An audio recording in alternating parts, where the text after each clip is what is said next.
So the previous government, when it announced the NBN, one of the first things it did was establish the so-called interim satellite service. They leased transponder capacity on existing satellites, of itself a sensible thing to do. But they sold it as having enough capacity for 250,000 premises. They only leased enough capacity for 48,000. The amount of capacity that's available per end user is a bit under 10 gigabytes a month. There were retail service providers selling plans with download limits of 60 gigabytes a month. On average, the interim satellite performance has improved over the last 6 months. But as NBN co's Gavin Williams spoke, some openly scoffed, others shook their heads. More than frustration, it was just despair. You know, it was, he is not telling us anything we want to hear. He's not telling us anything that's going to solve our problem. I felt that they were thinking he's not even admitting there's a problem. The other key motion, I think, on the interim satellite is around what the hell can we do now? The service is called interim for a reason. It pulled together some capacity that's available on other commercial satellites in the industry. So it was not a system that was built ground up to support broadband for the bush. So unfortunately we are dealing with a system that has hit capacity. But look, we're not going to rest on our laurels. We're taking on board the feedback that we're getting, much of it critical, and we will work to improve to every extent we can until we can get services running on the long-term satellite. So it sounds like it's the satellite equivalent of what the people in the bush do with baling twine and barbed wire. That's possibly right, but to put it in perspective, that interim system has an aggregate capacity of less than 4 gigabits per second. So think about 4. The 2 new satellites will have 134. So it's a massive increase in data capacity across the country.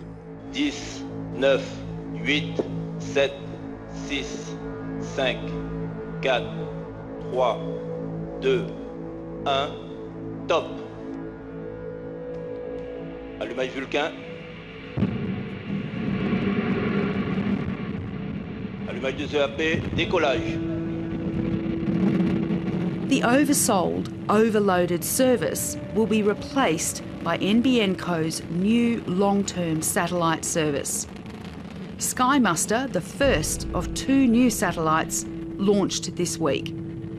NBN co calls it a game changer, promising it won't disappoint its 200,000 rural and remote customers. It's a $1.8 billion investment. And it will deliver world-class broadband with higher speeds, bigger allowances, and a satellite that's designed from the ground up for the people in regional and remote Australia. But there's months of testing before Sky Muster becomes operational mid-next year. And it could be a further 18 months before rural customers benefit. They say that's too long to wait. They oversubscribed it, come up with a solution to fix it, and fix it now, because businesses are closing, you know, families are moving away from the bush in droves because they can't access services that they need to live there. Would your message today be, I'm sorry guys, you just have to wait, there's not much we can do to really improve the service? Fundamentally, I think there's a level of truth in what you're saying, but we won't rest until we are making sure that we do everything that we can do. Last month, the then Communications Minister, Malcolm Turnbull, said the existing satellite system has been a complete failure, and first-class internet services for the bush was a top priority. The federal government is working with NBN co to make 2 ports available in each home, one dedicated to education. Canberra's also found more money. $18.4 million was allocated to increase transponder capacity, and that has increased what's available by roughly 1/3. This toughening up of the contractual terms between NBN and the retail service providers is another part of that work to correct the position. I've yet to find a member that's told me their satellite internet has got better in the last 3 or 4 months.